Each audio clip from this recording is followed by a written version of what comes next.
Hey, soil mates. Welcome to Men Metal Mayhem, the podcast where the brothers men take a deep dive into the discographies of our favorite metal bands. I'm your host, Brother Paul, joined as ever by my two brothers and co-hosts, Brother John Lay it on me, sweet cakes. and Brother Dave. Hello! Each season of this show, we are focusing on one band.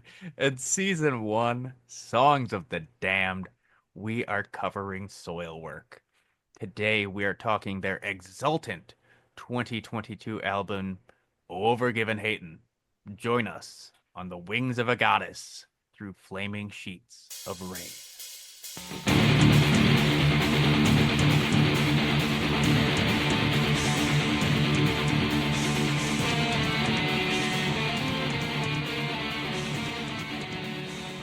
This album was released August 19th, 2022.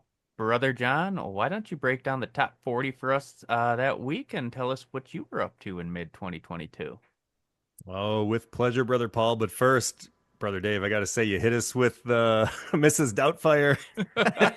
And I was saving that one for a future episode, but you beat me to it. So I don't know. I might pull that You one out of my guys, you guys do your back best to pocket. get me to break, and boy, that one, Uh, yeah, that was good. Hello!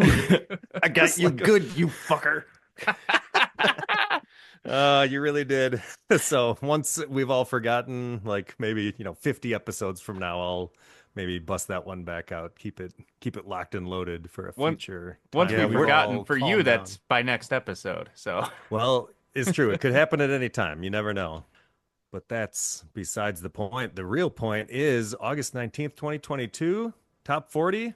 I think we all remember the song that was number one of the charts that week, About Damn Time by our gal Lizzo. At least that was one of the only ones from the top. Okay, I recognize that song. It's fine.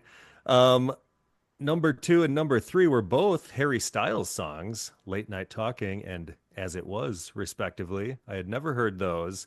And I also happened to notice there was four different songs on the top 40, which were either by Doja Cat or on which she was featured. We got number five, Get Into It, Yeah. Number nine, I Like You, a Happier Song, Post Malone featuring Doja Cat. Number 19, Vegas. And number 27, Woman. I had never heard any of these songs, so I popped them on the old Spotify, and I gotta say, pretty good stuff. They were enjoyable, so great job, Harry Styles and Doja Cat. I liked your songs. What was I up to in 2022? Well, so earlier, like January of 2022, we had had our house constructed and we finally moved in.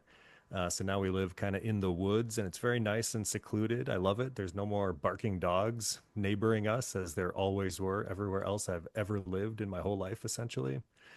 So it's nice and peaceful out here. But it also, moving into the woods was fun because it gave me a chance to flex my manly outdoorsman-ness. And I finally got a chainsaw, which, living in town, I always wanted a chainsaw, but it's like, what am I going to use this for? I got nothing to cut down. So, I finally am coming into my true self out here. And, August, well, pretty much any year in August is a fun time around here because we go like to the Fond du Lac County Fair and the Sheboygan County Fair. So those are always a really good time, eating Blue Moon ice cream and all kinds of other fair food. And, seeing Grandpa Cratchit at the Sheboygan County Fair. Paul, did you come with us one year to the Sheboygan County Fair? I feel like you did. oh, I absolutely did. And that was Yeah. when I had a panic attack in the Oh, in the big pig sty. barn. Oh boy. Yeah. Oh man. I think it was this last year at the Fond du Lac County Fair.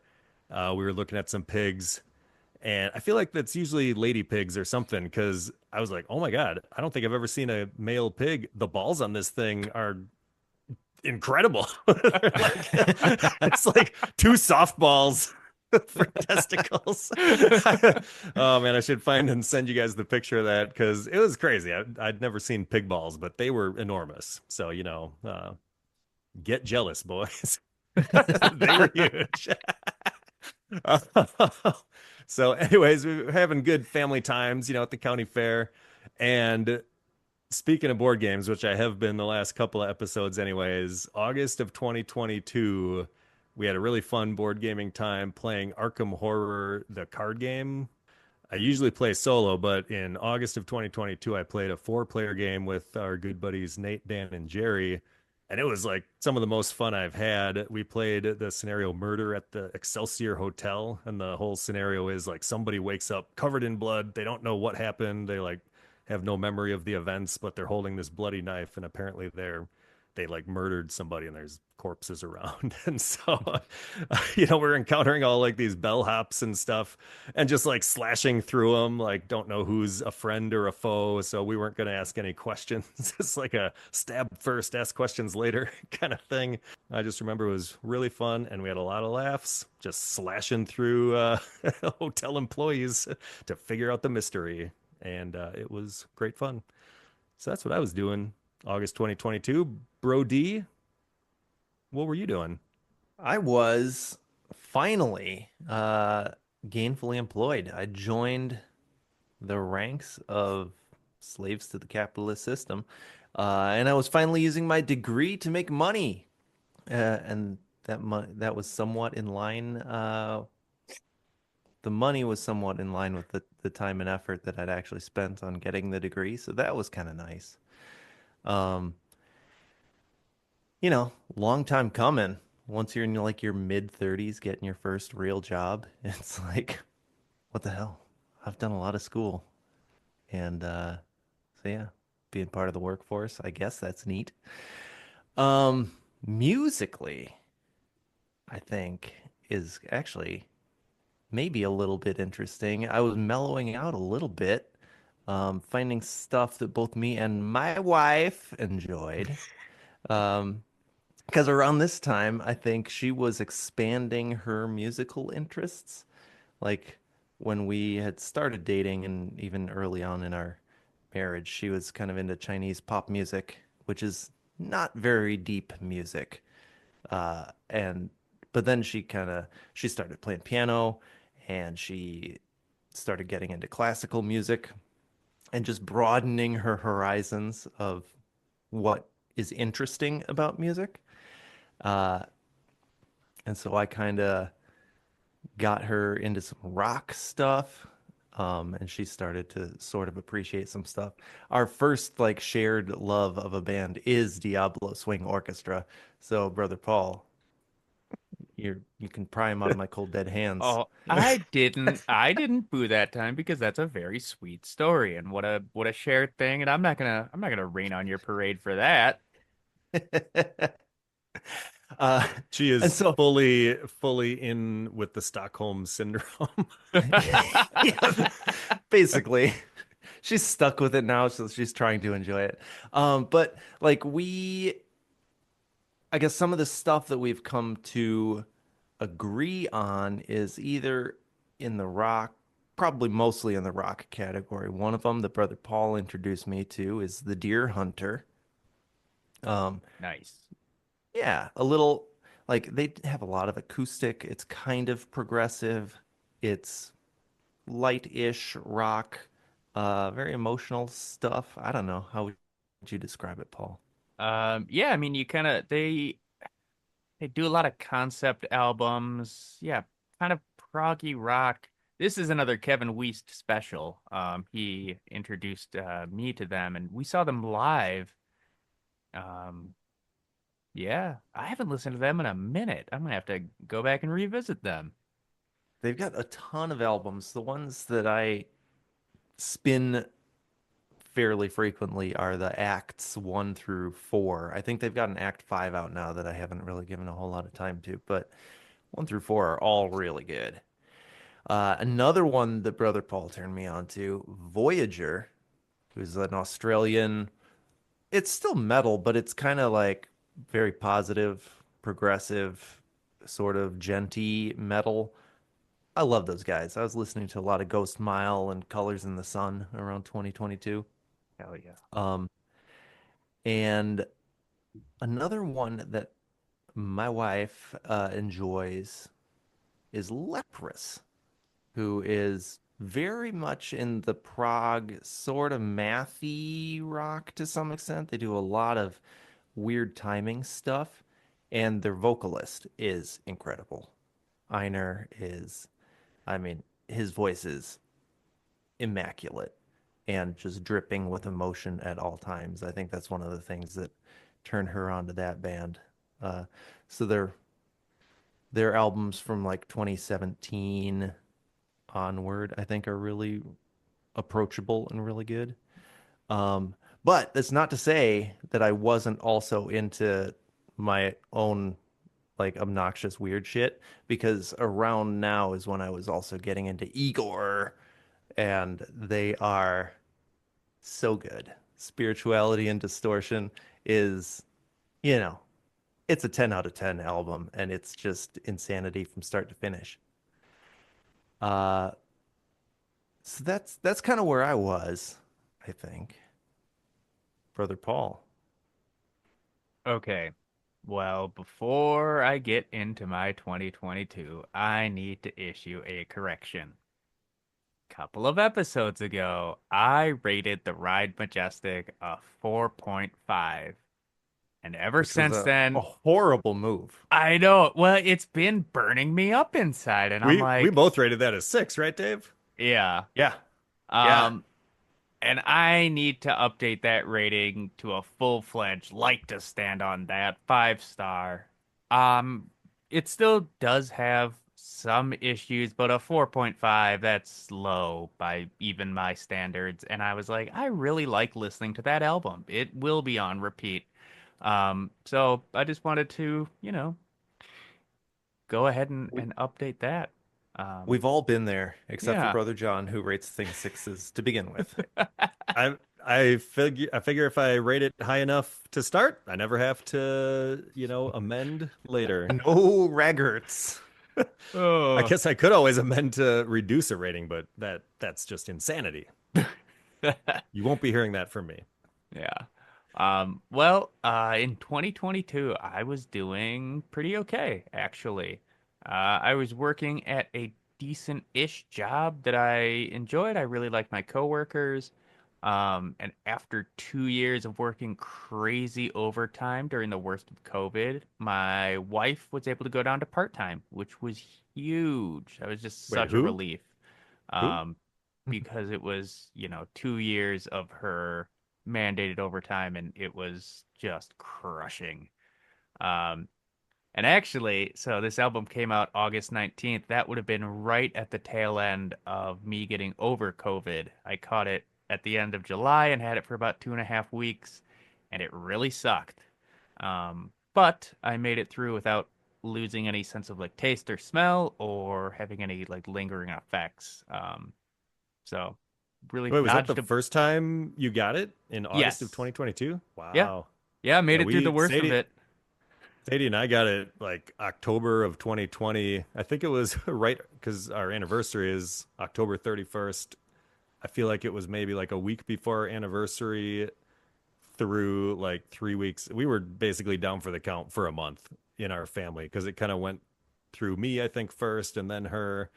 And then the kids at the time, had to be like from a COVID-free home for some amount of days before Yeah. they could go back to school. So we were not going anywhere for quite a long time, and it was brutal, just like all the symptoms because the vaccine wasn't even out yet. So we just, did the old-fashioned vaccine. We got sick. I remember you guys getting it early and it Oh man, lasting it forever Yeah. with you. yeah, it Uh, was really, it was bogus, man. But yeah. Paul, Dave understood what I was saying before when I was like, "Who?" I think you meant to say my wife. Oh, I blew it. Yeah. Sorry. I'll do better about that next time, I swear. Be Um, better. well, musically, I looked back and I was listening to a lot of Sakis Tolis of Rotting Christ. He'd come out with his solo album, and it's basically just a Rotting Christ album, but like slightly more. He has these kind of inspirational spoken word parts. And I don't know. They have a real soft spot in my heart, and I like his solo work. And then a lot of Yoth Iria. They're debut. They came out in 2021. And that's ex-members of Rotting Christ, doing a somewhat similar thing to Rotting Christ, but kind of more brutal, like kind of early-ish. Freed from the shackles of Sakis Tolis. Yep. And then I was listening to a lot of Harakiri for the Sky, who, at the time of this recording, we'll be going to see in 2 months or so. They're going to be touring with Swallow the Sun. And with Oh, I that, better let's check them out too. I've never even heard them. yeah, the album Arson is the one that I really dig. All their stuff is good. I have some thoughts about them. We'll do a one-off on them, but I Yeah. really like the album Arson. But with that, let's turn to the year in metal. And just a couple of albums from our mainstays. We have Amorphous coming out with Halo, Devin Townsend with Lightwork, and Cult of Luna, The Long Road North. And we do have a couple debuts. One is the Halo Effect with Days of the Lost. And this is Michael Stane and all the ex-members of In Flames coming together to make kind of old school In Flames music with Michael on vocals. Um, yeah, and their debuts actually pretty good. And they just came out with their second album, God, a couple weeks ago now. Um, and then another one, Black Braid, formed and came out with their album Black Braid 1. And this is a Native American fronted band, and it's very much Agalock inspired black metal. Um, yeah, I enjoy it. I think they have two albums out now, and they're both solid. Especially if you like Agalock, which I do. And then something from our past. This was the year Coal Chamber reformed. So I don't know if they've put out any new music, but man, they formed up and they're trying to go on tour. So we'll see if that happens.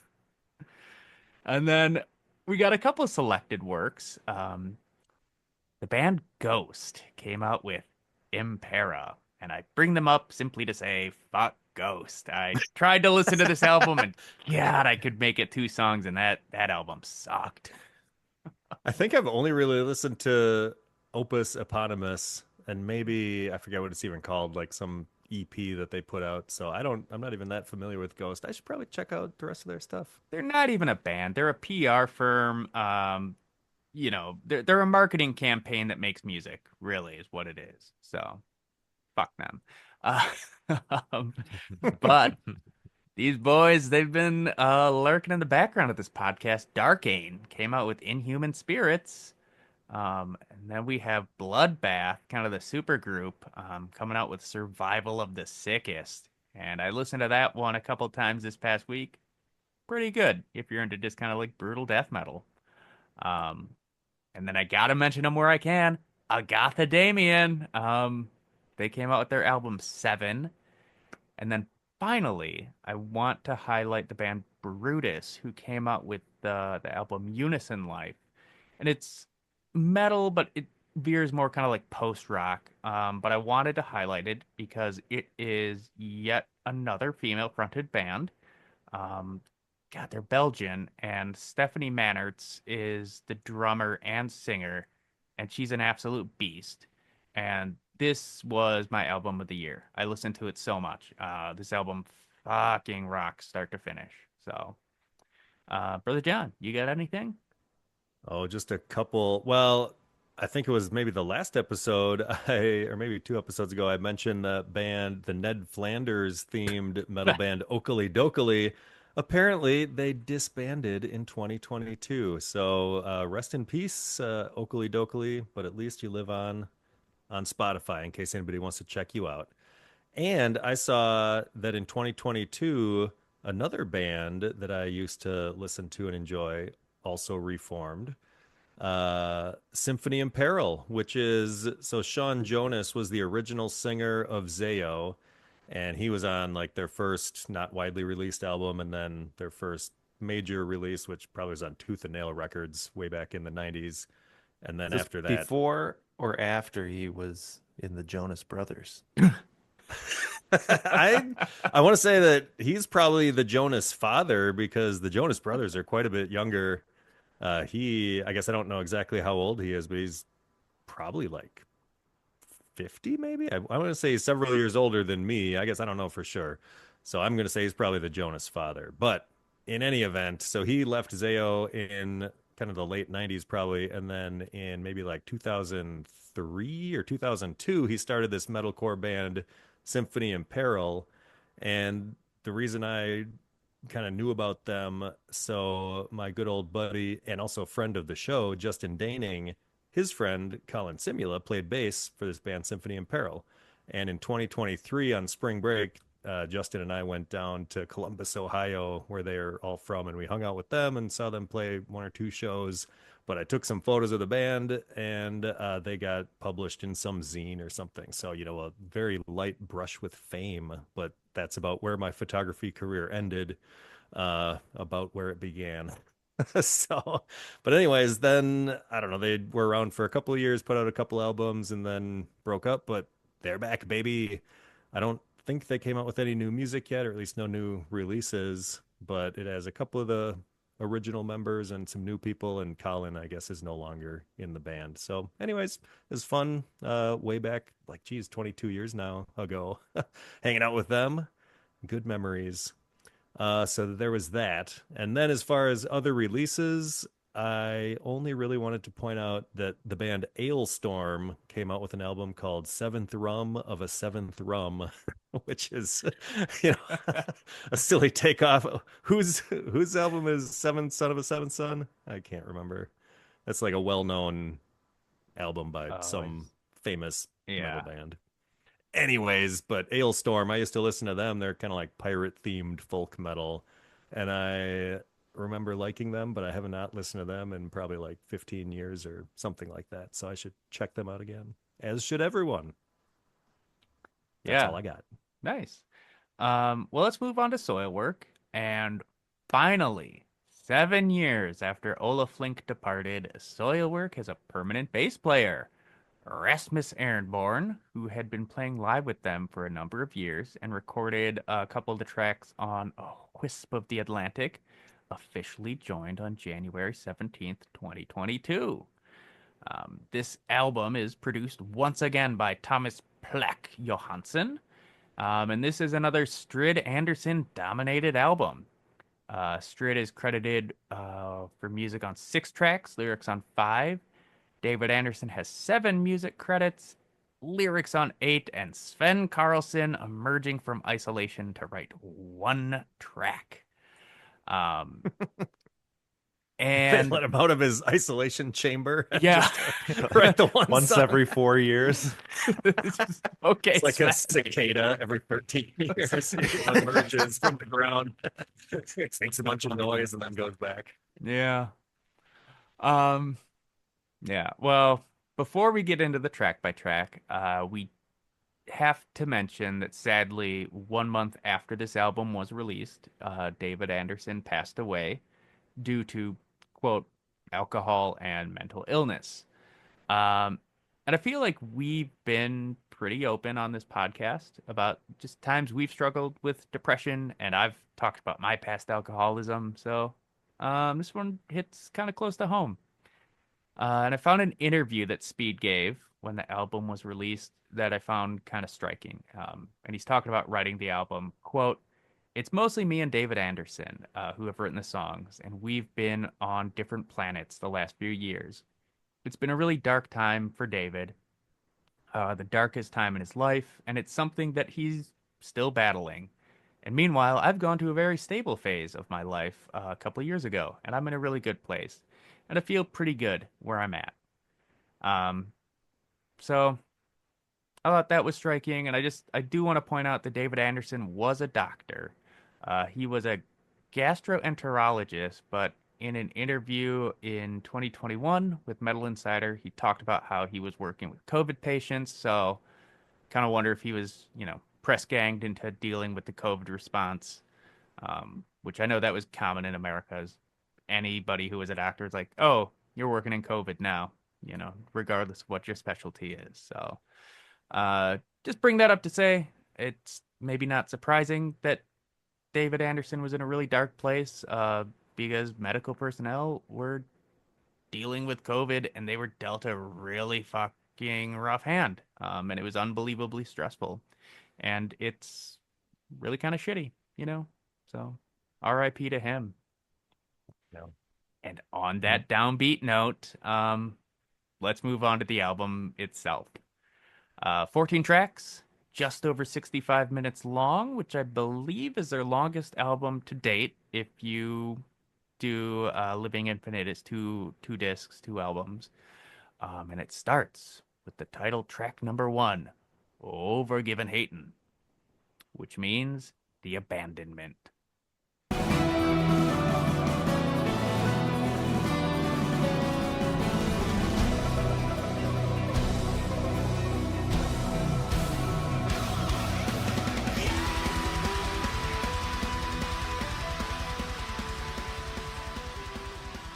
And I guess I'll kick us off. I love this song. What a catchy intro song. It's got all the hallmarks of a great Soilwork intro. It's got the unrelenting drums. It's got the catchy chorus. It's got some real twangy southern guitars in there. I I love it. Brother Dave, what about you? I agree with all of that, and I want to point out that the we've got the ghost of Peter Witchers haunting this intro track with the banjo, really playing up those bluegrass vibes that he's infected the band with. Um, Question: what else? Yeah, are you talking about the guitar right at the beginning? I thought that sounded kind of like flamenco guitar or something like that. But is that I a think banjo? it's a banjo. It's a banjo. All right. Well, I'm no genius, I guess. I'm not sure if I'm in like Tennessee or Mexico or Spain or wherever they have flamenco guitar. Uh, it sounded Uh, nice to me. it did sound nice. And then it's also kind of a merger of the old with the new. I feel like we still get some of that black metal cordage that I associate with Sylvain Coudray or whatever his name is. Sylvain Coudray. Sylvain Codret. Uh, get a little bit of that in there. It's like a whisper, sharpness dragon growls. If you could be my sister, if you could trace my boss. And a lot of synths. The synths are back in a big way on this album. Yeah. They're kind of hit or miss, right? With various albums. It's either they're all there or they're all not there. And here they're there, and I like it. Yeah. I feel like they're doing some kind of fun, varied stuff throughout. It's not like all the same kind of synthy sounds, but you get different sort of, I don't know, atmospheric stuff and just kind of like punchy synthy chords and things here and there. I don't Mhm. know if on this song part in particular, but just throughout the album, I was noticing it's like, oh yeah, they got some cool stuff going on in here with them synths. Also, I got to point out from a minute 29 to a minute 38, that's where it vocally starts with a long scream of yeah.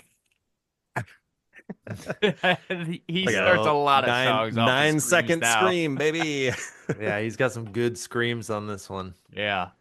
And just in general, I thought this song sounded really uplifting. I don't know if it was in just like maybe a major key or something or what, but it just Hmm. sort of a soaring anthem and sounded empowering. Absolutely. I also thought that there was just good interplay between the instruments going on throughout this. Like they each complemented each other and gave each other time to shine, which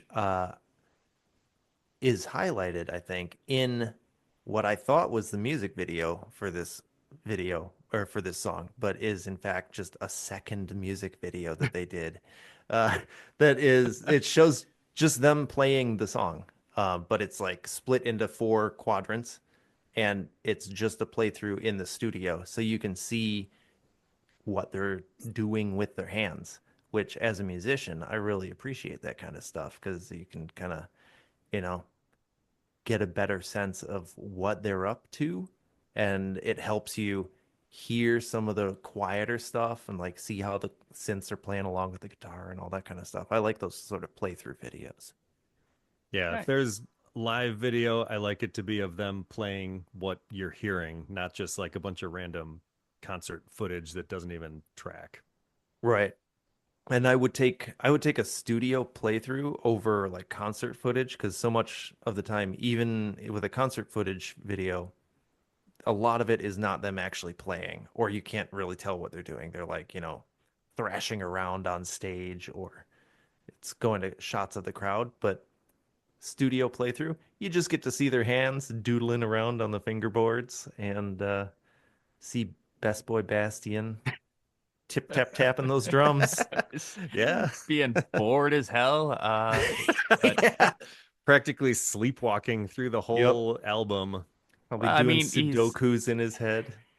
he's Dirk's thrall, right? Like it's got to be some kind of like vampire familiar like thrall situation where Dirk's like, Oh, I got to be in two absolutely. bands. Um, well, okay, so you mentioned it, so let's open up our segment. Video killed the Mellow Death Star.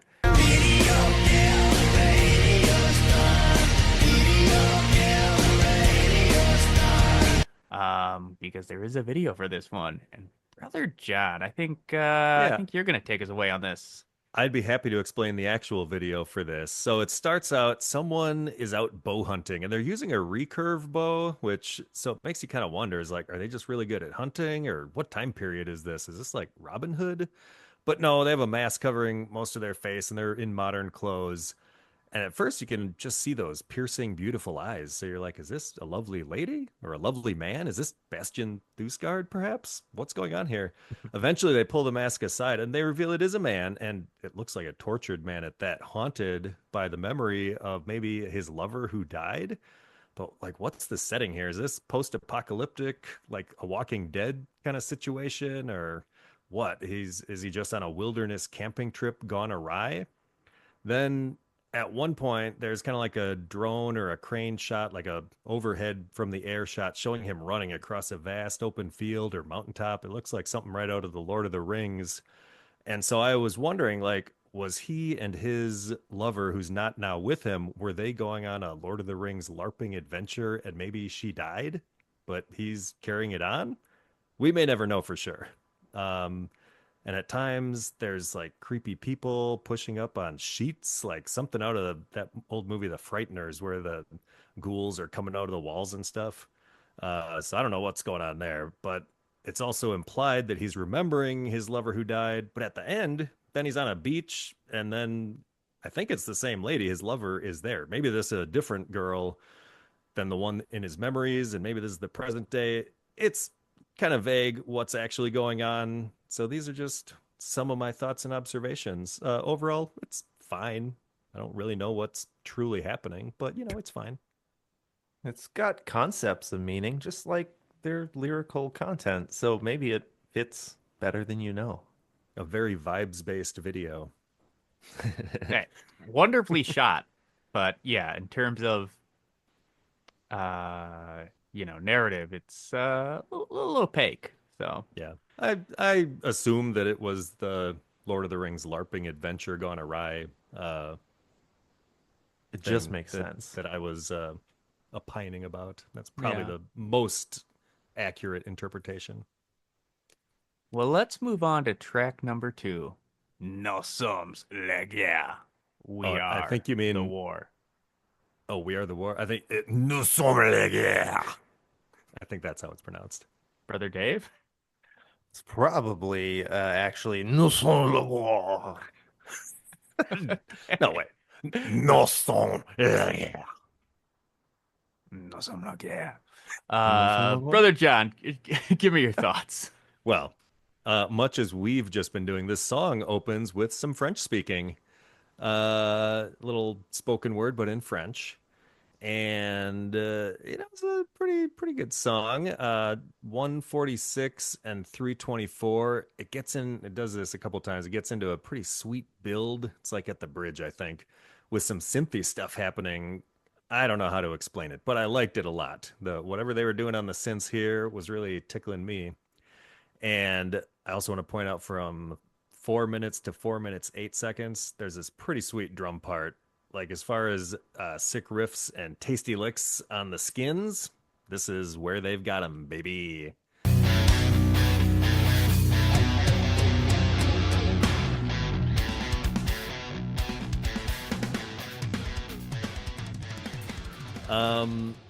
And I feel like throughout this song, it has a lot of like building tension in it, but then it kind of, when it gets to the chorus, I feel like it doesn't totally release all the tension they were building up. Like the chorus doesn't totally slap as hard as you want it to from all the buildup that they're putting in the song to that point. So I don't know. I liked it, but I was like, oh, it could have gone a little bit harder to really drive it home. That's my thought. What'd you guys think? I'm, I'm feeling that. Um, but I still like the song. It's definitely a bop. I like the soft keys that they're doing behind the verse. And there's some nice vocal harmonies going on that whole time. The chorus is still catchy, even if it's maybe not the biggest payoff that we're hoping for. It's still good. Um, and the song's almost like 7 minutes long or something, but it really doesn't feel like that. I feel like some Soilwork songs, if they're really not working, I'll be bored at like 3.5 or 4 minutes. This one holds me throughout, so they must be doing something right. Um, and they are playing around with some extra instrumentation in the beginning and in the outro. Like the outro is like kind of a weird ambient slow down thing with more French, but it's good. It keeps me hooked throughout, and that's all I can ask for. Yeah, absolutely. I love this song. The pre-chorus especially, when I heard the voices from below, like they're doing the descending chords, I think on there, and God, I'm a sucker for a good pre-chorus or a bridge, and Soilwork is knocking it out of the park with this one.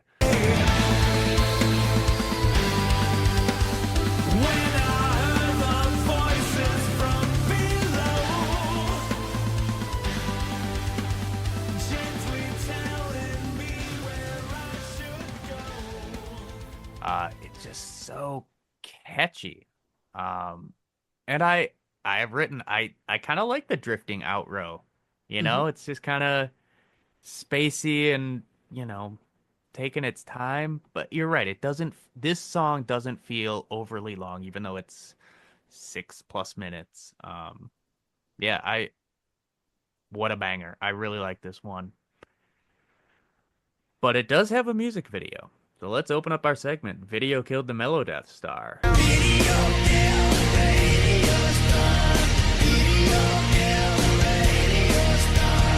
Um, and it's another kind of animated slash like comic style video. And Brother Dave, do you have any idea what's going on in this one? Well, first line in my notes here is what even is this video? There's an infection that causes people to bleed fire. They're carrying around parts of giant people with big cranes, and the people that are operating the cranes are also infected. They're piecing this huge person back together, and then the person starts like walking around kaiju style. Um, but then it like runs into a telephone line or something, and its head falls off, and then it falls over and falls back apart. Um, and then we get a lot of shots of this guy in this room who's burning at times, and he's looking around real crazy eyes. And it's like they'd animated this one thing, and so they needed to show you a lot of his face. Um, I mean, I'll still take it over a band playing in a warehouse any day, but I have no idea what this video is about. My I last comment on this, I don't know what the video means, but it was interesting and cool. I think it had concepts of a post-apocalyptic bunker complex and people trying to survive some sort of virus. but it was shot so shaky. Not even shot, animated so shaky, and like everything was tilting and moving all the time that I had a really hard time concentrating on what was going on because I was like, I'm getting motion sick watching Yeah, this. I mean that's kind of a classic soil work move. I had the same thing when they were burning cars in that parking lot. Yeah. Um, I don't know. Watch it once and then give us your thoughts. So let's move on to track number three, Electric Again.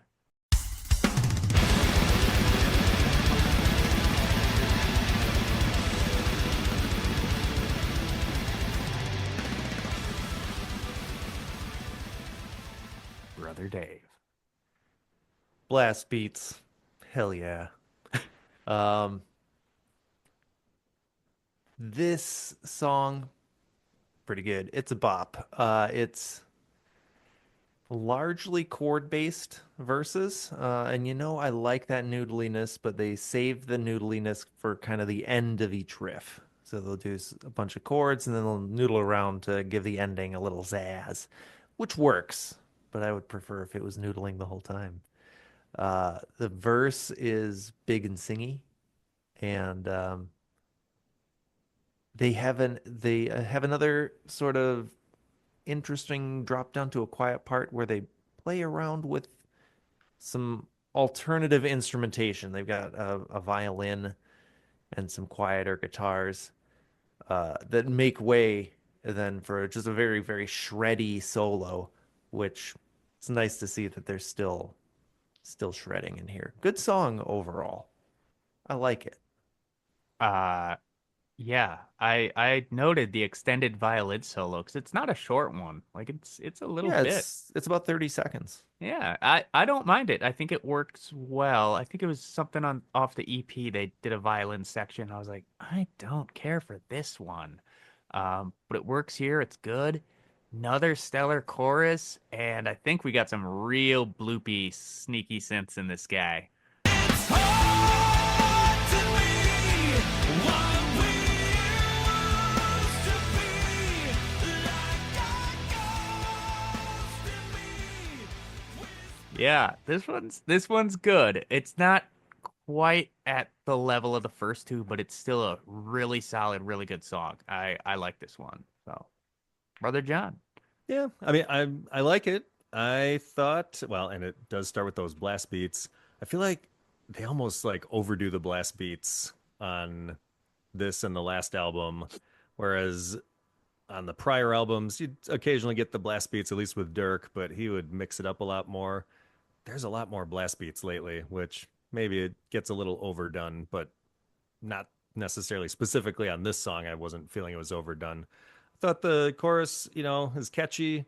It's kind of long, mid-tempo. It kind of reminded me a little bit of 20 More Miles. And I recall that Dave, you didn't really like that song very much, but they Wasn't had a kind of, huge fan of that one, yeah. I thought they were kind of similar vibes. But I mean, I like 20 More Miles a lot too. So, I like it. But I don't know if I love it, but I like it. I think we're in the same boat. Well, let's move on to track number four, Valleys of Gloam. And God, what a fucking banger. The riff on this one is so good. It's been stuck in my head all day.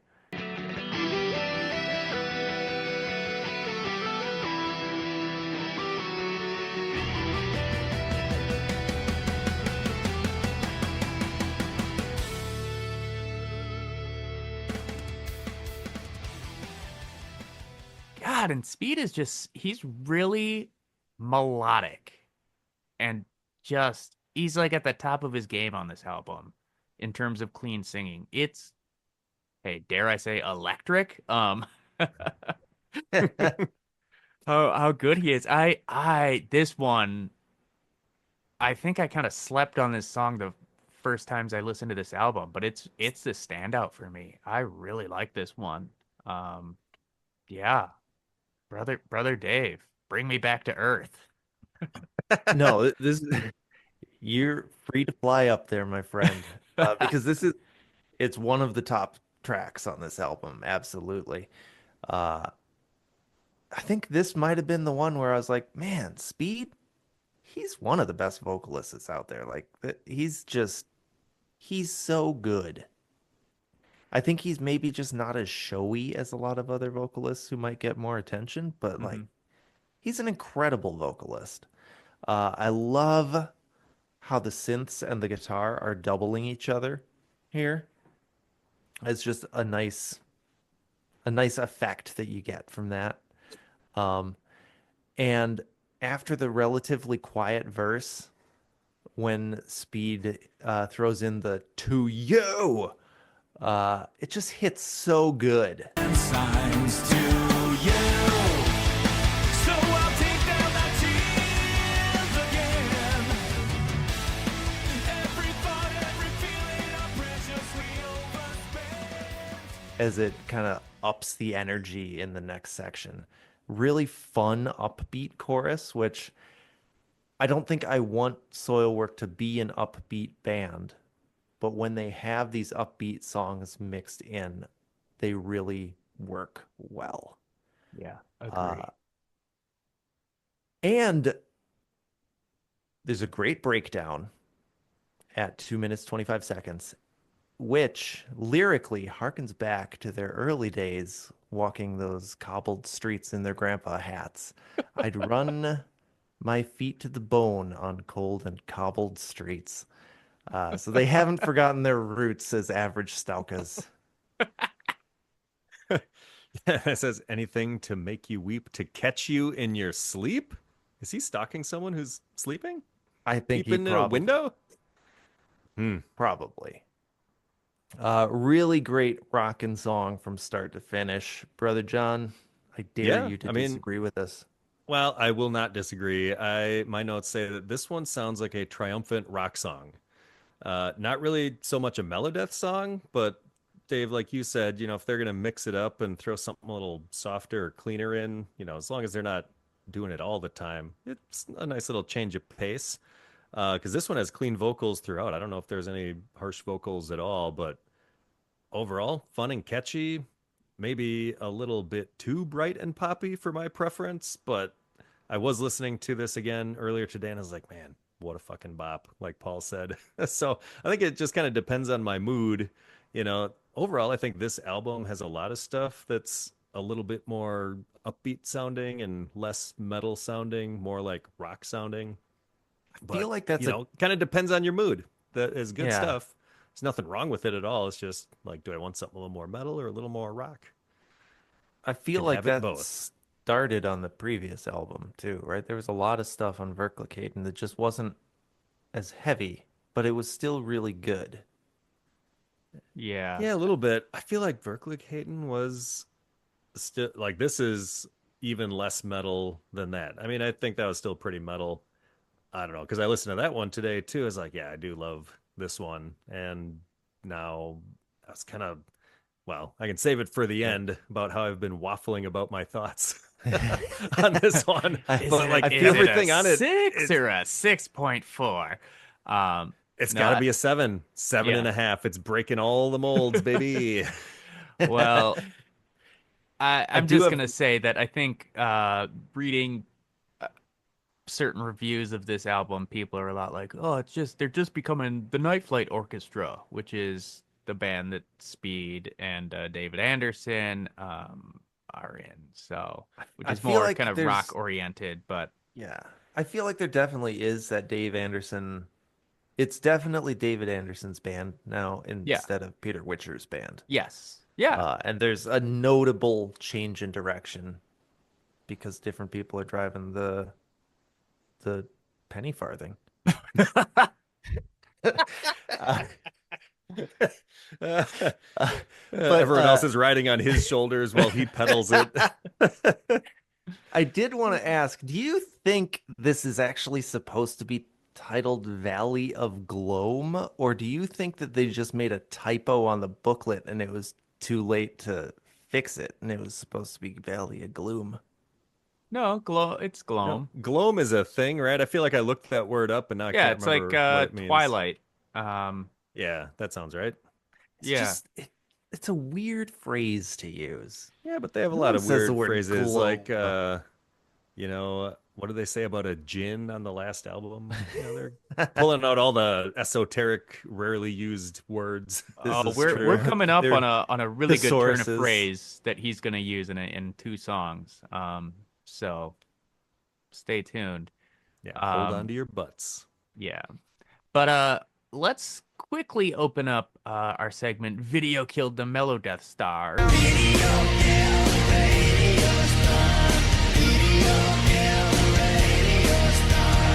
to say that they have a live video of this one. And now let's close that segment Oh, and move on to didn't even track see number it. 5. Bastian Uh, was sleepy. Who knew? so track number 5, Is It in Your Darkness, Brother John? Well, this is a real fast, riffy one. Kind of speeding it up here, bringing the metal back, dropping some more blast beats on us. And at 2 minutes 50 seconds, they get to like a musical interlude that has some pretty majestic swells in it, which I really liked what they were doing.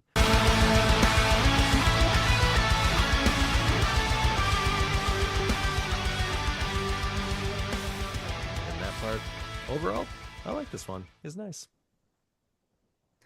This I feel is like how punk drumming should be done because I hear the rat tat tat hidden in there, but he's doing so much more to make it interesting that it doesn't come across as stale.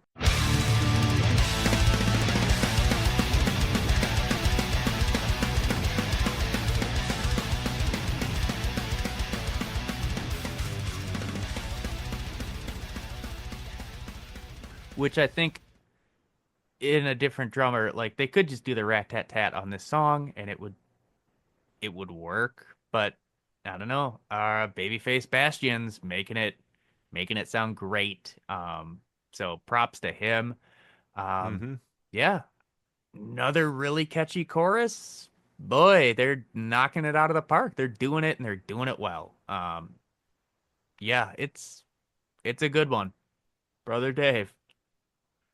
I I agree with you on the rat tat tat. In fact, like it didn't even stand out to me enough to write it down. So he's doing the rat tat tat correctly here. I agree the chorus is big and fun. But this is the first song on this album that I am not super big into. I feel like the main riff is memorable, but it doesn't hold as much attention as they hope that it's going to hold. It kind of wears out its welcome, even though it's the backbone of the song. Uh, and so, like halfway through, I'm kind of done with this riff, and it feels like this 4 minutes could have been pared down to three easily. Interesting that you say that. I'm sure that will come up again later. So, let's move on to track number 6, Vultures. And this is the one. He's got the fun turn of phrase. He says, nooks and crannies. In this one. Oh God, yeah. I think we also get at about the 3 minute mark. I feel like we get some cowbell going on this one. Um, I do like how leading into the chorus he does the "all you vultures."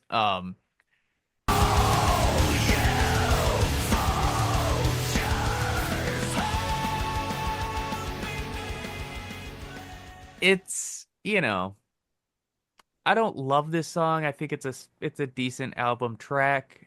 Uh, another one with another meandering ending. It's almost 6 minutes long. And it's got kind of a trailing, meandering ending. I don't necessarily mind it, but I do Hmm. notice it now, and I'm like, hmm. Yeah, Uh, has this become the new Soilwork thing? Instead of the fade out, they just have meandering, quiet outros. yes. So, brother Dave, follow up. Um, I'm kind of in the same boat with you. I like parts of it. The chorus is pretty good. All the choruses on this album are pretty good. Yeah.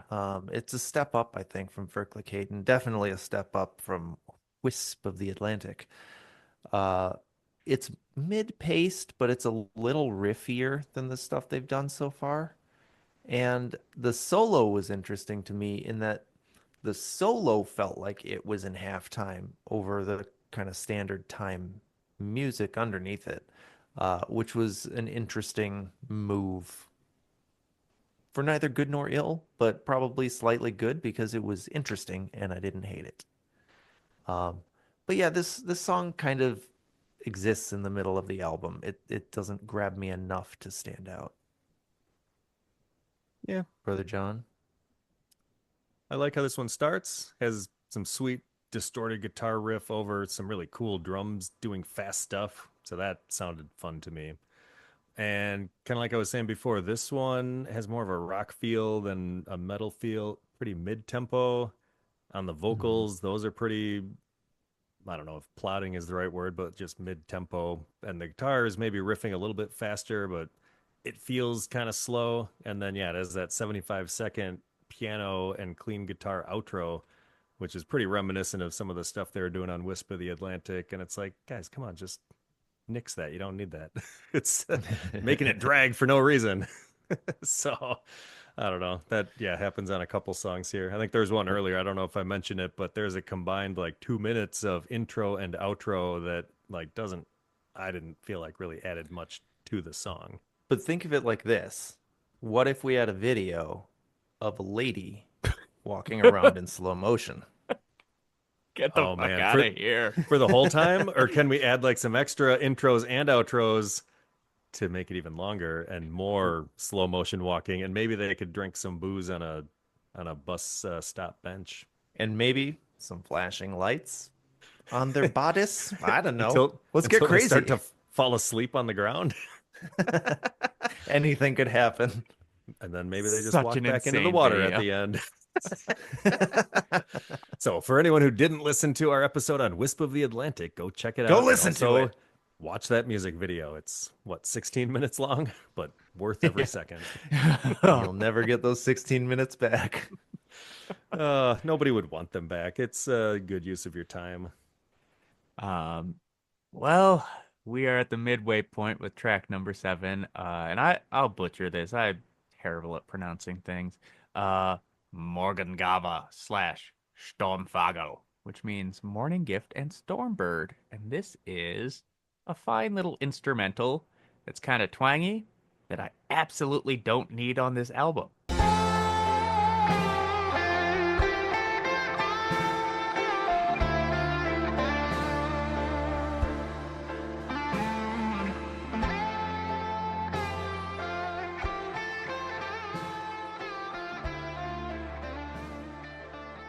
Is it fine? It's fine. It's, you I don't know. I say it's one of those musical interlude songs that fills space, but does it really make the album better? I No. would say no. And today when I was listening, I skipped this song. I rarely skip a song when I'm listening, but I was like, you know what? Fuck this. Yeah, I don't. It doesn't need to be on this album at all. It's kind of insane that they put it on here. They should have just tacked it on to the end of one of the other songs as instead of putting it as its own separate track. Then we'd just be complaining about another extra long, weird outro. Well, that doesn't spoiler belong alert there. for the next Spoiler instrumental alert, on yeah. here. Well, Dave, what thoughts on this one? It is. That's what I got. Yeah, like it's the thing is like it doesn't even have a progression in itself. It's just they have a riff and they play it several times. and it's over slow drums too. It's like, guys, Yeah, it's just plotting. It's more Wisp of the Atlantic. Why isn't he just stuff. doing the blast beats kind of quietly like he does? Oh, yeah, Yeah. that They could have would at caught least, our at least attention. made it a Soilwork Yeah. song. well, Yeah, skippable. Yeah. this may Yeah. be like the first Soilwork song that I've skipped on any of the listens of any of these albums doing this podcast, where I was like, you know what? I'm just gonna skip it. I Yeah. skipped it. Couldn't couldn't be bothered to wait for a minute for it to end I know on it's its not own. even that long. I had better things to do, like listen to the next song. Well, let's see. We are now into track number 8. Death? I hear you calling. Brother John. Well, this one to me is a standout just from how catchy and groovy it is. And again, it's more hard rock than it is metal, but I do like it a lot. But, like you had mentioned before with David Anderson's Untimely Death, this song in particular conjures up kind of a lot of sad emotions. If you read the lyrics, and I'm pretty sure he wrote this one, but he was clearly Mhm. struggling. And the song is kind of about basically not giving in to death's call. But, you know, I guess he didn't totally win that battle. So it kind of chokes me up a little bit. But I mean, it's a really good song, really catchy. It's got a good groove. It's a good bop, but it is sad. Yeah, it is really tragic. Like, if you read the lyrics, it's kind of incredible how much he does with like 4 lines.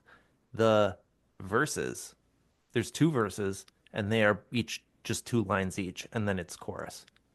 Um, and the verses are pretty hard hitting. Just about like, yeah, we feel this, we don't talk about it.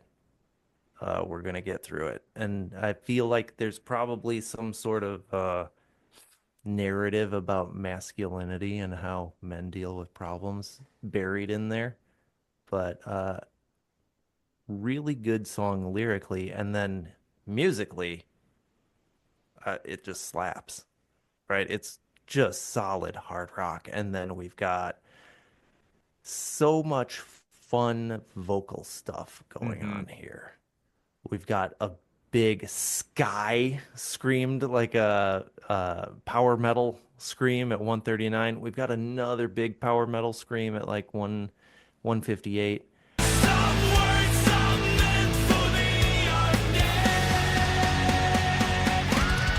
Death, I hear you calling, but I can't reply. At 332, we've got like this chant of death, death, death.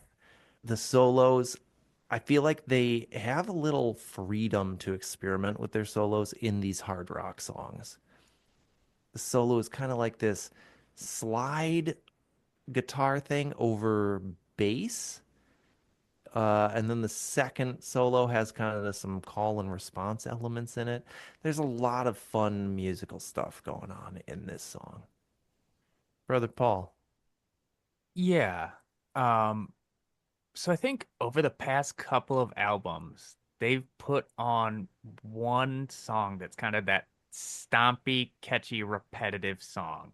I'm thinking 20 More Miles, Feverish, and Stahlfagel were the ones that came to mind, where it's relatively simple musically and it's repetitive, but it's super catchy. Um, Of all and those ones you mentioned, this is the only one I really liked. I was gonna say, I see why they put those on, and I think this is the first. Well, I, I don't like 20 More Miles. I'm fine on Feverish, and I do like Stahlfagel, but this one I think it's good. It's really good. And yeah, lyrically, yeah, the line, I know you've always felt the pull from the electric third rail has always stood out to me. It's such a unique lyrical turn of phrase. I know you felt the pull from the electric third rail. Your gaze was staring at the sky. Yeah, lyrically, yeah, this one's about kind of the call of the void, it seems, of just like, I think we've all had those thoughts at some point, and nobody does ever want to talk about that. Um, this one's really good. And yeah, he's really going for those high notes, and he does that throughout this album. He's really hitting them falsettos and going Mhm. full power metal.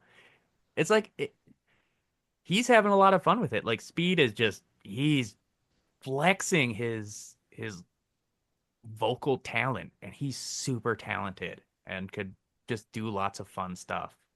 So this one's good. Yeah. Dave, earlier you said that Speed is not super showy as a vocalist. Do you just mean like in his like in-person performance, how he performs? Because I feel like he does get kind of showy with some of the stuff that he's pulling out, like just interesting stuff like what he's doing on this song here. Yeah, But maybe I what don't did you mean that mean by that? he's Explain yourself. maybe not that he's not showy, but I feel like I don't hear him getting a whole lot of recognition for it Mm-hmm. because he does have these big showy moments. But if you ever hear people online, hear them talking about great vocalists, I feel like he's not even in the running. He should be. That's kind of yeah, exactly. I think he should be also. I think he's an incredible vocalist, but If Yeah. enough I people feel listen like, to our show, then they'll give him the credit he deserves. Like, so Yeah. finally be like, oh, yeah, I missed this all along. Well, there's probably a reason he's in like 20 different bands yeah. because he's just a good vocalist And it kind and of he's goes. available. It kind of goes back to John and I seeing them back in 2013, and they were playing like the smallest venue at the rave, just at the bar, and I was like, "Oh, are they not popular? Like, what is going on here?" I was shocked. It's like they, Yeah, Mhm. yeah. they So should have been on a much bigger stage with a much bigger crowd. yes, they should Like, what the have. fuck's going on here? It's ridiculous. It's kind of funny when you get like into a subgenre and then you're like, oh yeah, these people must be millionaires and just be like having a great career out of this, and they're probably still struggling because it's hard to make money in music. Well, and that's why Peter Witchers left. Ultimately, is he had a family, and he was like, I cannot Mhm. exist, on the unknown and the uncertainty of being a working touring musician. Soilwork refused to meet his demands, and so he said, I'm out. Yeah. Yep. And then he hijacked the band and tried to overthrow Bjorn's Speed Strid at one time. Yeah. Uh, he failed in the coup attempt. The coup attempt. Oh man. Yeah. Oh, let's get on to track number 9, This Godless Universe. And brother Dave, I see you just took a big sip of wine, so how about you tell me what's going on here? Did. We were never meant to stay, just to die another day, because we're all dust in this godless endeavor. uh, I mean, yeah, this is the first real snoozer. There were a couple misses, but this song just does not do it for me. The piano intro is nice. I do like just that piano sound. I mean, they're probably playing it on synths, but when you have the piano effects, I like it. We get the Soilwork blast beats under a slowish riff that I've always thought is a little weird and just doesn't quite work. Uh, and in this case, even the snare hits end up sounding like off time to me a little bit. Like I can tell they're all hitting the right beats generally, but there's so much going on in the blast beats, something sounds off to me. Um, the the part that I like most about this song is at 149 when there's a vocal like ah going on behind something or leading into something. We were never meant to stay. Just to die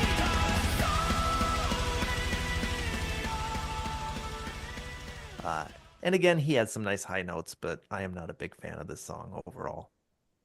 Brother John, prove me wrong. Well, I like this one. I want to call out our mini segment, Sick Riffs and Tasty Licks, I can also play some pretty hot licks, too. because at 2 minutes and 5 seconds, there's this musical interlude right after the chorus that is pretty fucking sick.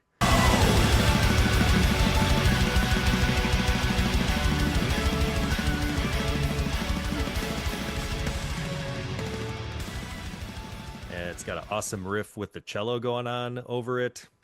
Me like. So I had that one in my notes. And then it has another cool musical interlude at 3:43 where he's got like a blazing double kick thing going on and some synthy sweetness filling it out. I thought that part slapped as well. So, I mean, I recall liking this song, and I know that there's a couple specific musical parts, like I just said, that I liked. But could I sing it for you? No way. I don't feel like like the lyrics didn't really stick in my head on this one. But overall, I thought it was fine. Yeah. Does it need that 30-second piano intro? I mean, I know that sounds good musically, but does this song require it? No. No, it does not. We get more violins on this one, and he's really reaching those high notes. I think it's a fine song. It's not great. I think I like the idea of it more than its actual delivery. It's got some nice moments, but I feel I probably like it more than Brother Dave, but it's an album track. It's fine. Yeah. So let's go on to track number 10, Dreams of Nowhere. And baby, we are back. We get a nice dramatic start and just we get a power slide in there. God, and I love how the drums they go like to halftime on the second half of the chorus.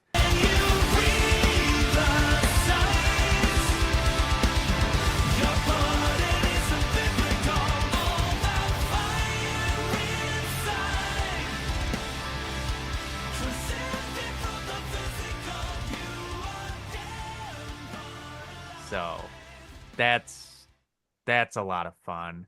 Um, and he says ancient instead of ancient. He makes it two syllables. So that's fun. And there's just a lot of like fun words in this one that bounce. Yeah, this one's good. I like this one. And real catchy chorus on this one. Yeah. It's like, no, it ain't your time to waste another miracle. Can you read the signs? Your burden burden is isn't biblical. Okay. All that fire inside, Transcending from the physical. Yeah. Release the chin I rock like version. Oh, yeah. Well, it's their hard rock album, you know? They got Kind of. They God, gotta this lean one's into really it a little good. bit. Yep. I say I this also- one's a banger. I do like this song. I feel like musically it isn't super complex, but I do like the verse riff is dissonant, but it all kind of comes together. They have a good use of dissonance. But that's And- really the only musical thing I had to call out there. This one has another music video. Should Okay. we uncork the segment? Video killed the Melodest star. Take us away.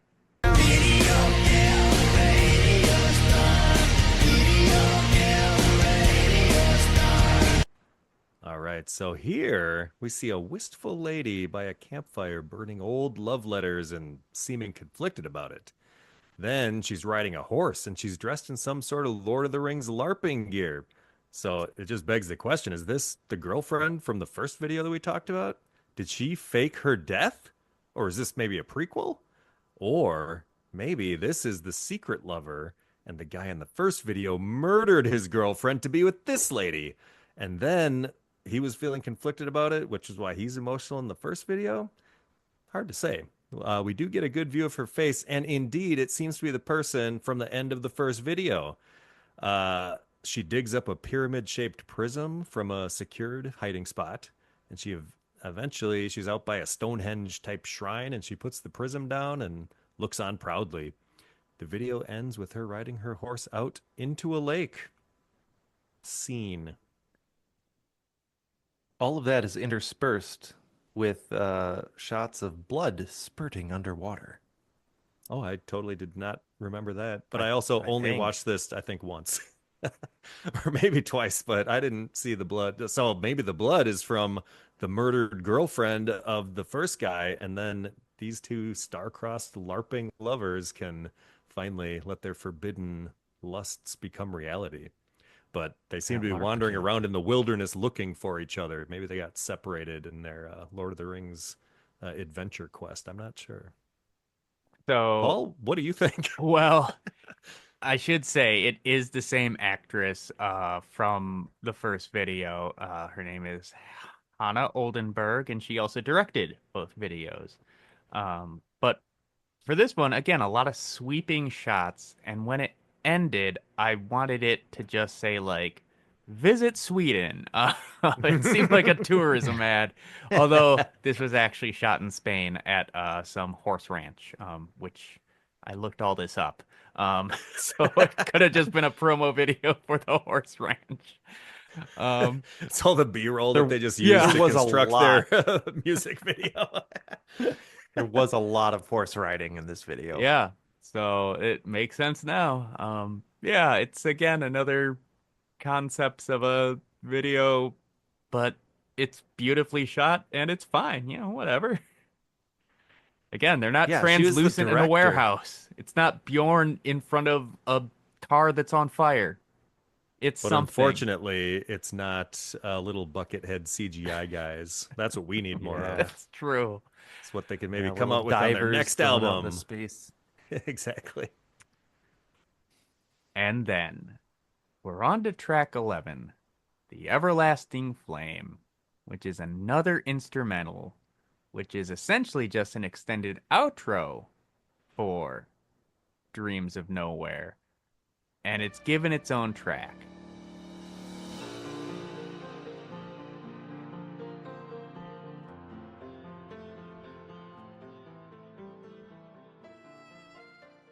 Why? Isn't Well, it like- actually just rolled into the video Yeah. for Dreams of Nowhere? Yes, Oh, And really? So like I think so. I think it is. yeah, they're like rolled together. So I don't even know why they made it its own track because they're Yeah. obviously okay with long winding outros. Right. And the way Right. that Dreams of Nowhere ends, it does have sort of a definitive end. Like it's not like you don't need this to feel like it's a complete song. So it's just it's fine, but unnecessary. Next song. Track 12, Golgotha, Brother Dave. I feel like you keep throwing it over to me on Here. the ones that I am not excited about. I know. Throw it to me. Throw Okay, it we'll go to me. Brother John. This one's a bop, baby. Just blazes right in there with the riffs and the fast double kick drum and the intro. It swells with some synths to build till it takes off into the chorus. And it's got a catchy, clean chorus. This is solid Soilwork fare. It also has a nice solo, which I did not check the timestamp. If you're interested, just listen to the song. You'll find it. Good song. Now let's go Dave, to what were Brother you about Dave. to say? Yeah, I feel like what I have to say goes along with that. Oh, I thought you were about to say Simi- you didn't like it. Well, no. So here's where I was. You remember on one of the previous ones, I think it is in your, no, is it in your darkness? Which doesn't have a question mark, so I don't really know what's going on with that song. I said the main riff was decent, but it didn't hold up throughout the entire song. I feel like the same thing happens here. The verse riff is okay, but they need it to hold up the entire song, and it just doesn't. It's not up to the task.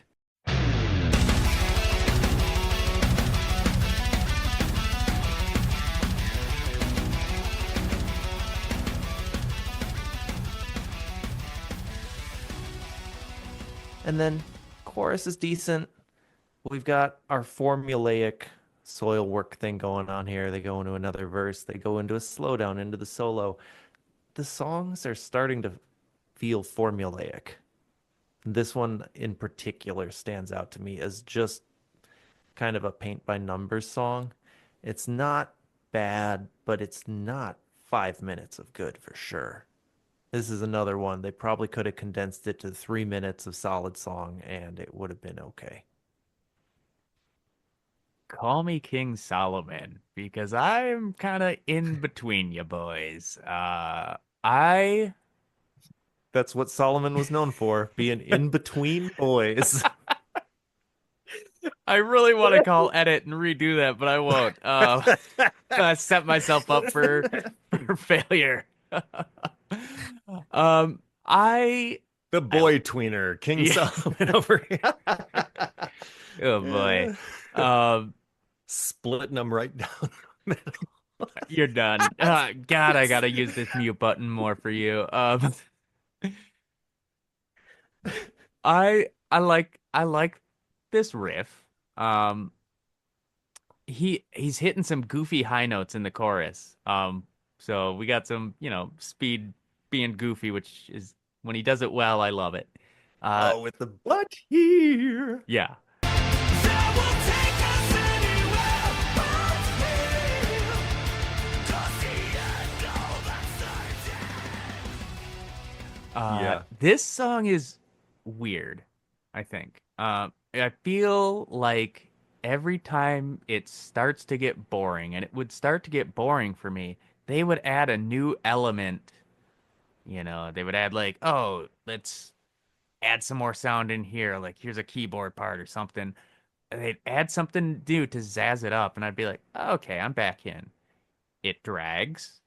Um, they should have just tightened it up, but I think they did enough to hold my interest throughout, even though there were times I could feel myself drifting, and then they'd be like, okay, no, come back, come back. So, Jangle their keys Yeah. in front of you. jangle their keys with like, oh, we're doing something a little different here, adding something in. So I definitely hear your critiques, brother Dave, but I still like it. So the boy king has spoken. King of all the boys. So let's move on to track 13, Harvest Spine. And brother Dave, I will throw this one to you. This is a good one. I mean, musically, it slaps. It's got a swelling intro. It's got good riffs throughout. And this one, I mentioned it on the previous album, not the previous album, on Verkligheten, I think, several times. Really good use of leading tones to give tension and release to kind of keep the motion and keep you invested in the song. I didn't have any specific things I wanted to call out, but I thought it was overall a well-crafted song, and I liked it a lot. Well, I have something I want to call out. We get another Tom Warrior ooh, at the 2:16 mark.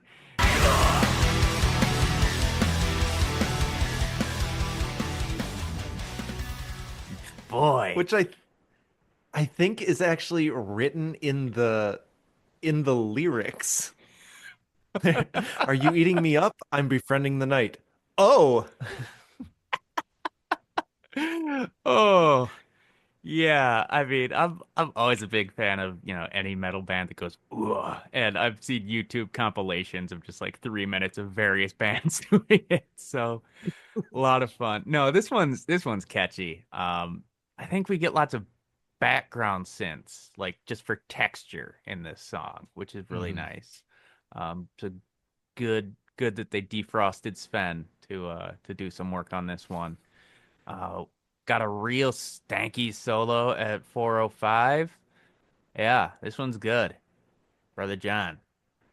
I will agree with what you are saying. And let me just point out that the guitar riff here is very similar to one in the song I, Vermin off Sworn to a Great Divide. So I think this would be fun to drop in just so everyone can hear how they're maybe recycling some old guitar lines. It's not exactly one-to-one, but it's very similar. So like the guitar riff on this song at 20 seconds.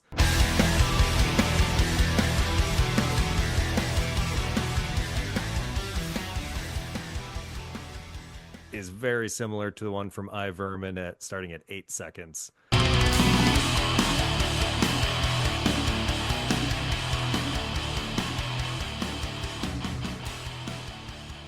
So I just noticed that.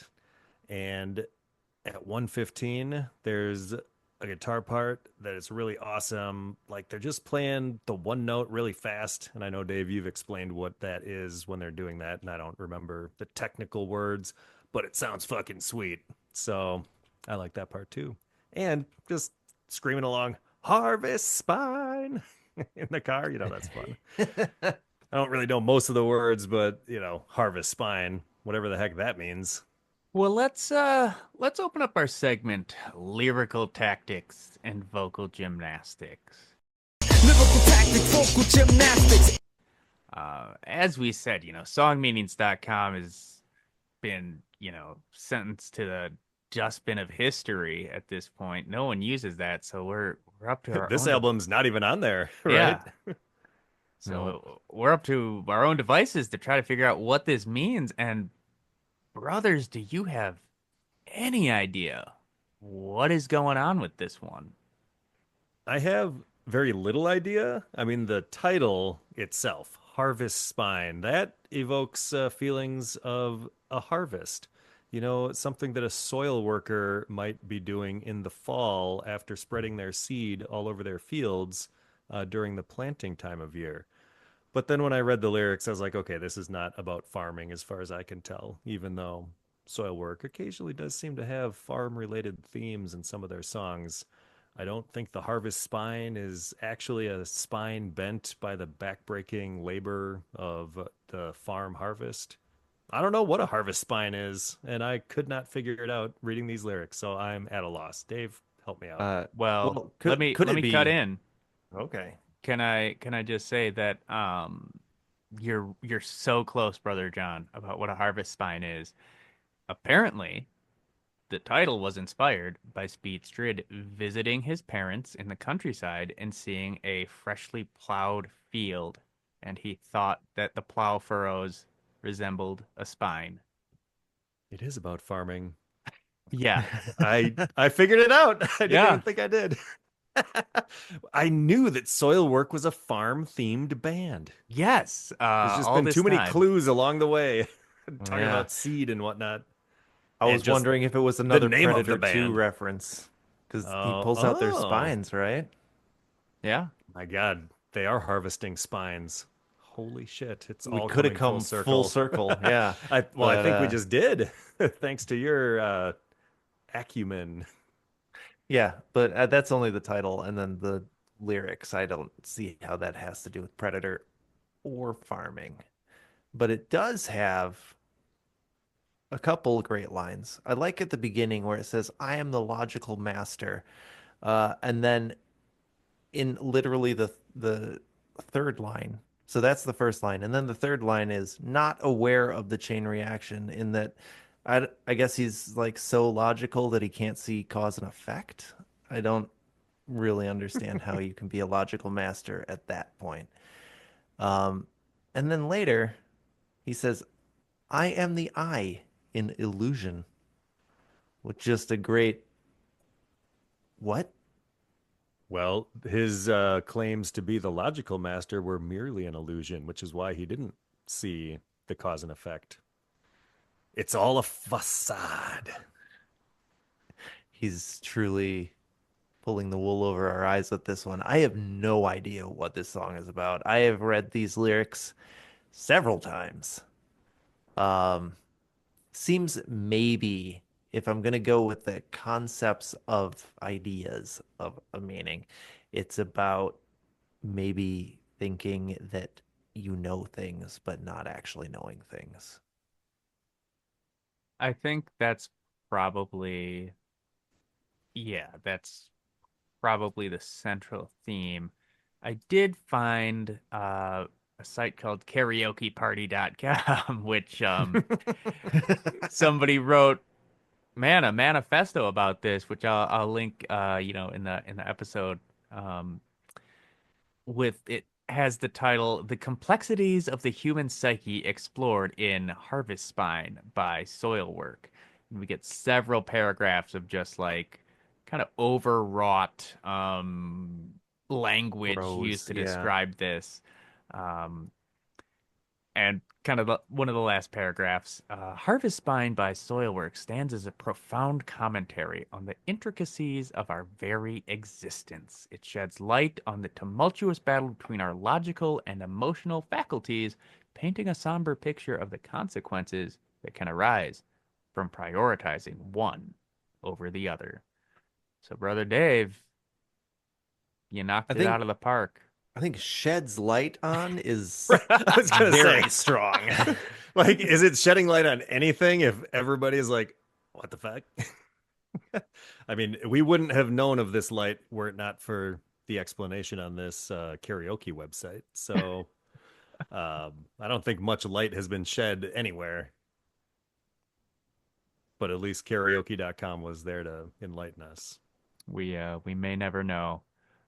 But with that, we are on to the final track on this album. Track number 14, On the Wings of a Goddess, Through Flaming Sheets of Rain. And what a sneaky intro. J'ai cherché la lumière. J'ai erré aveuglément dans la nuit. Mais je suis la princesse dragon. Intouchable. Inoubliable. How many men of mystery are stalking through foggy alleyways wearing grandpa hats as a woman speaks French, do you think? That's Probably all I could every think single about. man of mystery. Yeah, The grandpas are out in force tonight. so many stalkers. Stokers. Um, I did They're climbing translate. in your windows, snatching your people up. At least peeping through your windows, like in the prior song. I did translate the French lyrics, and it's I looked for the light. I wandered blindly in the night, but I am the dragon princess, untouchable, unforgettable, and invulnerable. So Do you think this is what Sylvain Coudreau says to himself every night before he goes to bed? absolutely. I am le dragon princess. I think he's Belgian, not French. I mean, but like Belgians are What? basically French people, but Isn't he? I'm pretty sure he's Bastian, French. Bastian is Belgian, Bastian's Belgian. and Sylvain is French. I looked it up. Sylvain Codrit. Yeah, Sylvain Coder. This is quite the song. We get blast beats, we get black metal riffing in the verses. Then we get one of the least memorable choruses on the album. The breakdown though at 2:34, pretty stanky, and the post breakdown I recall being pretty catchy and goes into a decent solo. We get a slow down into the outro, and then for whatever reason, 6 minutes and 40 seconds in, when this song should be over, they decide they should come back with another part to this song. They just end the song It and then they ends! start it again. And it comes, and they did that on Wisp of the Atlantic. There was a definitive ending, and then it came back.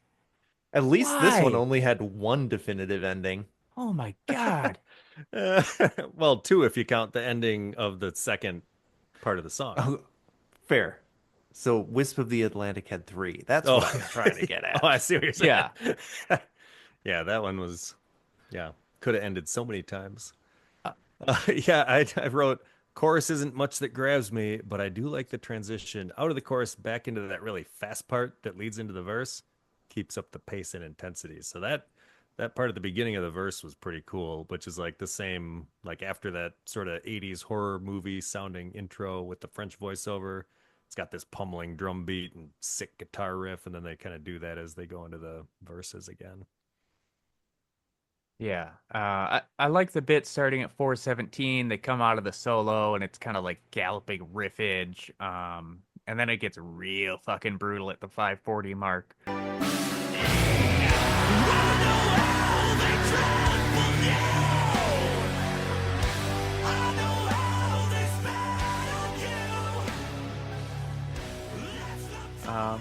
And it's a good song, I think. I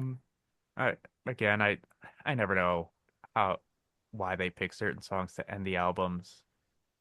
And I don't know why they make this song end and then bring it back. Also, in the middle of this one, there's like a really long, noodly guitar solo, and that to me kind of killed the song. And I didn't write down the timestamp, but it's kind of like right in the middle of it.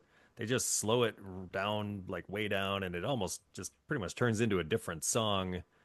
This overall, this one was kind of a hodgepodge, I thought, of just different stuff tossed together, kind of reminiscent in some ways, like not stylistically, but just like the hodgepodge nature. Kind of like some of their really early stuff where it's like, okay, they did like two or three different songs. They just kind of slapped them all together. See what works, baby. And it doesn't totally, but there's certainly cool elements in the parts that do work. Well, and with that, I mean, let's kick it over to our resident rankings expert, Brother John. Oh, hey, that's me. And I will open up our final segment, which is Bop or Flop, where we decide, does the album slap or is it crap? We have honed our patented 6-tier ranking system, going from 6 all the way down to 1. We have the bops, a perfect 6, unassailable. This is metal incarnate. A 5, like to stand on that thing. It's a banger that we could easily listen to again and again. A 4, that's doable. A very solid album, worth checking out. And there's the flops. A 3, it lacks zazz.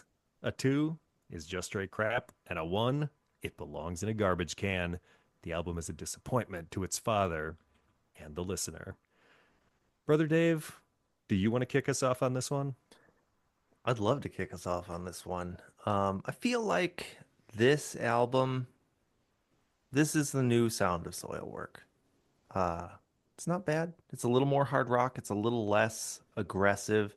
I might not even put it in the mellow death category anymore, but that's not a dig at them. It's still good music. But I think I do appreciate their more aggressive mid-period stuff more. Uh, like Verkligheten, um, I feel like this is more middle of the road. Like there's not so many snoozers, but there's also not so many bangers either. Very little that really grabs me, but there's nothing particularly offensive. I mean, we ragged on a couple of these songs, but largely they weren't that bad. Um, but so overall, I mean, I think it's a little stronger than Verkligheten was, but it's not something I'd like to stand on. I think it's doable. It's strongly doable at a 4.5. Brother Paul. I am going to rate this one like to stand on that thing, but just barely. I think the first 4 or 5 tracks are great.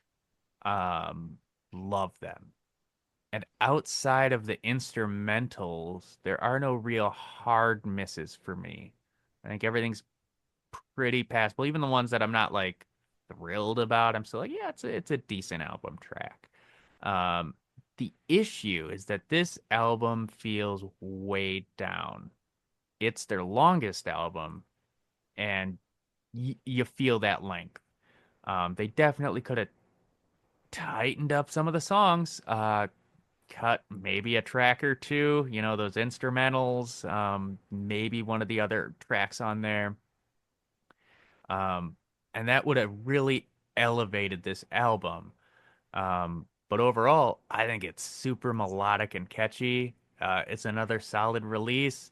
I don't mind that it's a little more kind of hard rock feeling.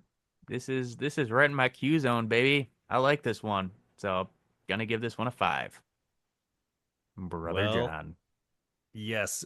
Brother Dave, all the things you said, almost word for word, what I was thinking, but you said it way more eloquently than I was prepared to say it. So, I mean, I just wrote down that, Soilwork is kind of trending away from metal and more into hard rock sounds. It's still good. There's definitely a lot of catchy moments throughout this whole album. It does feel a little bit long. And maybe that was in part because I was hoping for something a little more metal in my life. But, it kind of depends on my mood, honestly. So, you know, I like what I hear, but would I put it on often? Maybe not.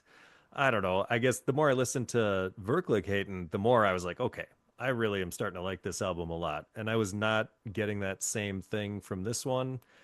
And like when we first listened to all the albums, a few months ago and kind of gave our preliminary rankings, I ranked this one pretty high. And then as I was listening to it to do this episode, I was like, man, why did I like this so much? This one isn't as good as I remember it being.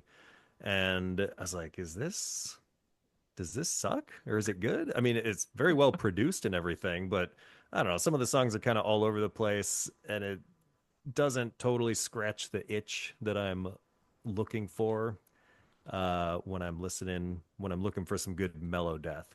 So I'm gonna say that's pretty doable, and I'm gonna give it a 4.5, same as what Dave did. I'd just like to piggyback on what John said, comparing this with Verkligheten.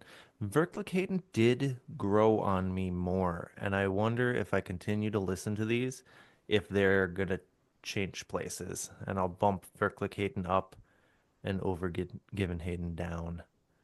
Well, that's Because right basically what now, happened with me. Because like on my preliminary ranking, Verkligheten was quite a bit lower, but I was like, oh man, I'm really digging this. And then today I listened to both of them again, and I was like, yep, I think I like Verkligheten better. And this one, it's got some pretty good songs on it, some pretty good moments, but nothing that like totally blows me away. But some of those ones from Verkligheten, I was like, holy shit, I'm digging this. So yeah, I stand by it. I'm giving this a 4.5. go for it. If I listen to it more, who knows? I'll probably come back and do a heartful retraction like Paul did earlier in the episode. Be like, okay, I'll give it a 5. But for now, standing firm. I'll come back and report again if I listen to this enough where it grows on me more and I need to improve its ranking. Well, soil mates, that's all for this episode. Stay tuned for the next episode where we wrap up our time with Soilwork by discussing their 2024 single, Spirit of No Return, and we take a look back at our season 1. Until then, may the metal be with you. And also with you.